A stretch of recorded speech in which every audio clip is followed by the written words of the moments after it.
population of over 200 million Nigerians. It's quite small. It's quite sad, Winifred. Ironically, if you take a census or take a statistics of those 350, maybe half of them have already jackpot to UK, to US, or to other climes. Given the high rate of migration or to other clients by our health professional. Yes. So that also poses a serious problem. Yes, because these are part of the challenge we face as a nation. There isn't sufficient manpower within the country any longer. So somebody has a mental health challenge, he wants to see a doctor, they have to book appointments maybe for, the earliest time the doctor can see the person is in a month's time. Yes, in a month's time. And even other issues. And this situation becomes degenerating by the day. Yes. So if you have money, anybody that has mental health challenge should just go to a private hospital that has medical personnel that can help take care of that. Because if you want to go to government-owned hospitals, you may not be able to see a consultant early enough before the situation will degenerate. Yes, and that's why you now find a lot of people going for faith clinic. They now go to hospitals to have pastors cast out the demons and do prayers and all of this. I'm not against prayers, and I'm not saying that God is no longer a miracle business. But even God gave the wisdom that doctors are using to treat this mental health challenge. So my own advice is that if you have a family member that is exhibiting some mental health challenge, the National Health Insurance Scheme. Yes, it's not National Health Insurance Act. Agency, sorry. If people are on NHIS, where they don't have to pay out of pocket, at least they can go to the hospital and get, because there are different drugs that you can use to tackle mental health challenge. Let me start with this. Did you know that some people could not sleep at night? There's something called insomnia. They find it difficult to sleep. And when you don't sleep, when somebody does not sleep, the brain does not rest, you definitely exhibit mental health challenge. Yes, it's true. Anxiety, we know. And anxiety disorder and all of that. And that's why, sometimes you see people being placed on Lagatil, they are placed on this old, what's this other one? Tablets that make people to sleep. There are different tablets, but the most important thing is not to go and buy on-the-counter drugs. Let a medical practitioner evaluate whoever is suffering from that mental health so that they can tell you the quantum of drugs. Because if you take sleeping slabet because you cannot sleep, if you take Valium, I'm trying to remember Valium. Some people, they use Valium because they could not sleep. And some people also use the same Valium to commit suicide. Yes. They can't be able to overdose on themselves. So they abuse Valium. So some people will use, instead of them to use maybe 5 milligrams of Valium because they cannot sleep, they end up using maybe 5-7 tablets. Of course, they will sleep to death. So the most important thing is awareness creation. We need to create that needed awareness that mental health does not mean death sentence. Anybody can suffer from mental health, like particularly anxiety disorder. If you hear negative news often, if you are perpetually hearing negative news, they abducted somebody here, somebody committed suicide there, somebody has stroke, somebody died in an accident, that anxiety disorder will naturally come to you. And that's why people need to also sift through what they pay attention to. Because the more negative news you pay attention to can affect your health well-being. And that's why it is advisable that we use awareness, we create the needed awareness, and more people should go into treatment of mental health, that is psychiatry. You know, there are even nurses that major in psychiatric nurses, psychiatric doctors, but you don't go to study psychiatry as a first as a medical doctor. You become a consultant after you have gotten your MBBS. That's you have graduated as a doctor. Then you can then start using qualifying to be a medical. But I think I want to anchor this discussion on the part that now that we have two eminent medical doctors at the helm of affairs of our Federal Ministry of Health, I think they need to do more in terms of ensuring that we retain our medical practitioners. I read something in the papers yesterday that they are now thinking of recruiting consultants from among those who have retired. Yes. To replace those who have gone in search of greener pastures. So they now there is something that the Minister of Health is trying to package to ensure that if they cannot get young ones to stay back to take care of the medical needs of the country, then those who have retired, maybe they retire at 60 or 70, with their wealth of experience, you can get them to go back into practice. Look at the issue of a medical doctor that died in Lagos, in one of the government hospitals in Lagos, very recently, about 3 weeks ago. The guy was alleged to have worked for 72 hours, 3 days non-stop. Finished his session around 3 a.m. and still went to church in the morning. It was at the church that he collapsed and died. And his colleagues said he died as a result of being overworked. But the Lagos state government said that he did not die as a result of being overworked. But we don't know who is saying the truth. But most importantly, I think it's a commendable feat if we can get our retired medical practitioners who definitely are not trying to go abroad, who will want to stay back to give back to the society, to complement the ones that are already employed. I think that's a very well thought out. They may be aged, but experience will always be there.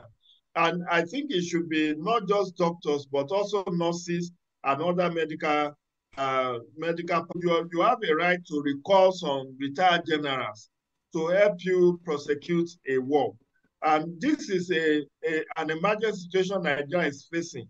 How could just 350 psychiatrists treat for 200 million Nigerians citizens? But among those who have retired, we can get these people, and even if it's on part-time basis, let them work as consultants to government, and that will reduce the burden on the new graduates. And I think we also need to encourage the study of medicine in our institutions by incentivizing, by incentivizing those who are going to study in the university. And how do you do that? By encouraging, giving them scholarship. If every local government can say we are supporting five students who are studying medicine in the university, we are, for those who are indigent, we are going to pay their salaries. I tell you, we will have more than enough yes. to replace those who are going It's true. to seek greener pasture. And we can do a lot more to also get them retained there so that people don't have to go abroad in search of greener pastures. All right, thank you so much. You really showed positive light on this issue of mental health in Nigeria. Now, going back to our headline story today, leadership. We have insecurity is actually what we also discussed yesterday about lack of CCTV monitoring cameras in schools despite attacks in schools nationwide. So leadership is coming up again with another leading one. Insecurity, 60,000 schools vulnerable to attacks nationwide. 60,000 schools vulnerable to attacks nationwide. What can be done about it? Because we are having situations whereby kidnapping of our students is still on the rampage. Every now and then we hear reports of kidnap in schools. Most of the schools in the north have since folded up because of these kidnap attempts.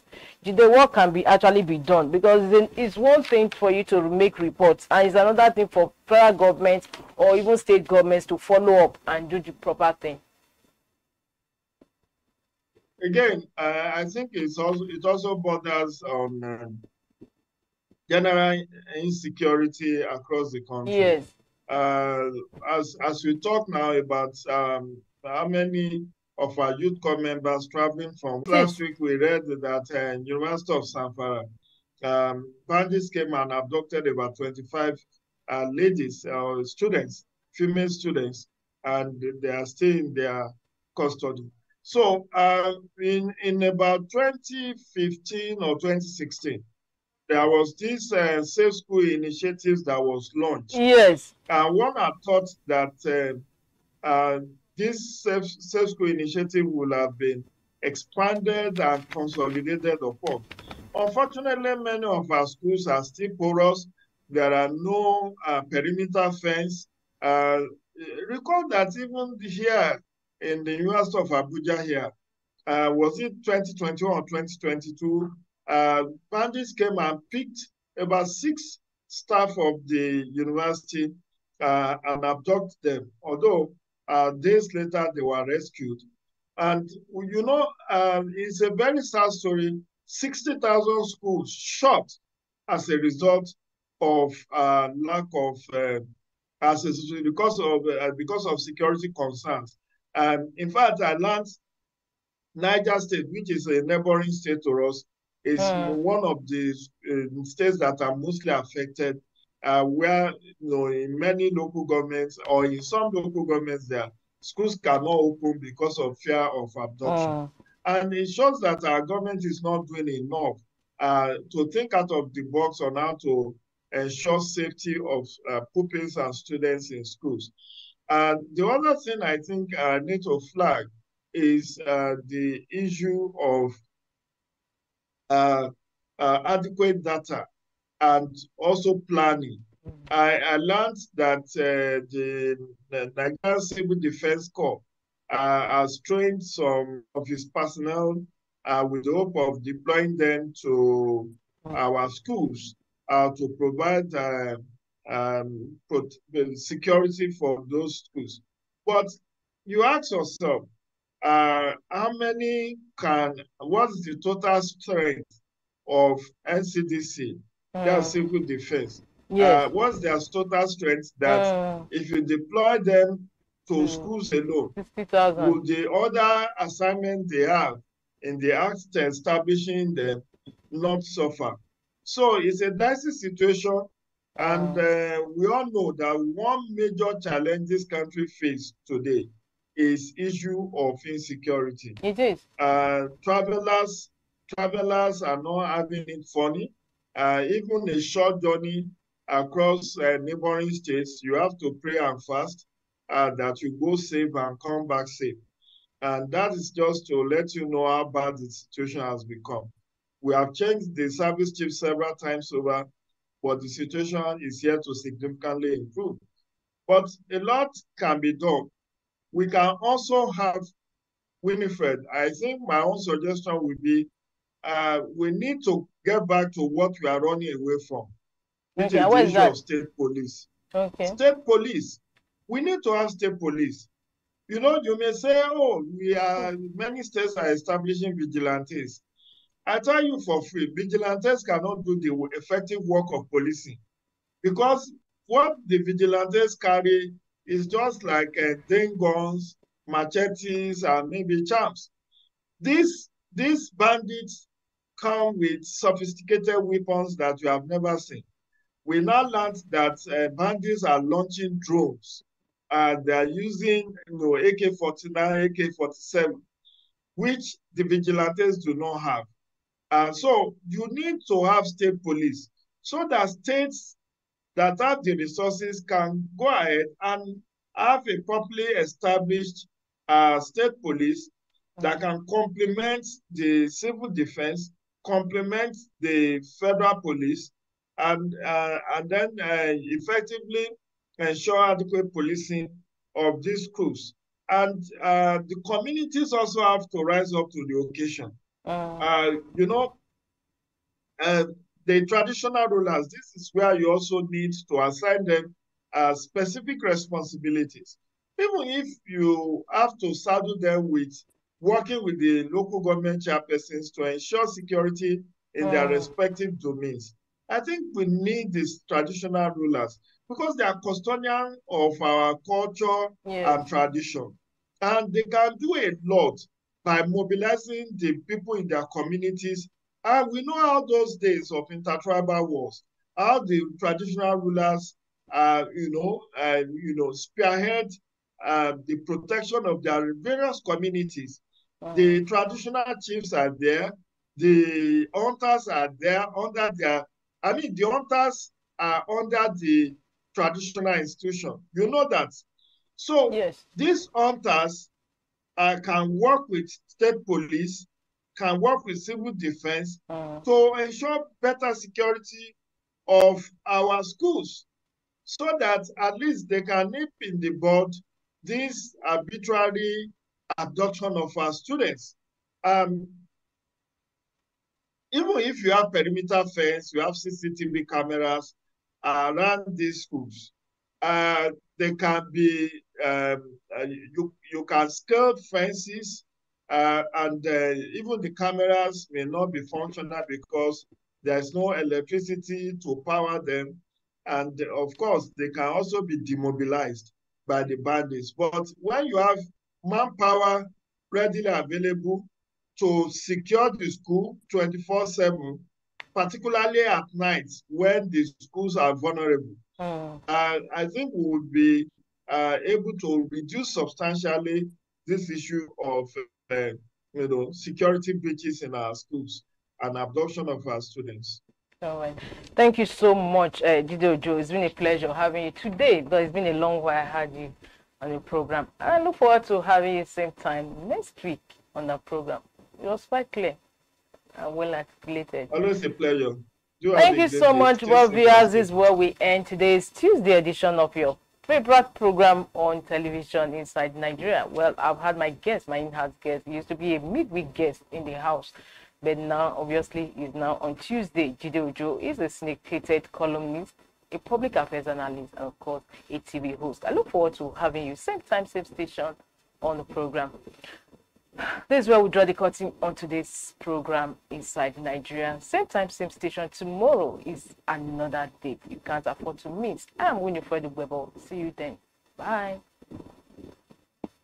Thank you for watching. For sponsorship and ad, please contact 080-3688-6158. Last Word Leadership Podcast Studio. You have the last word.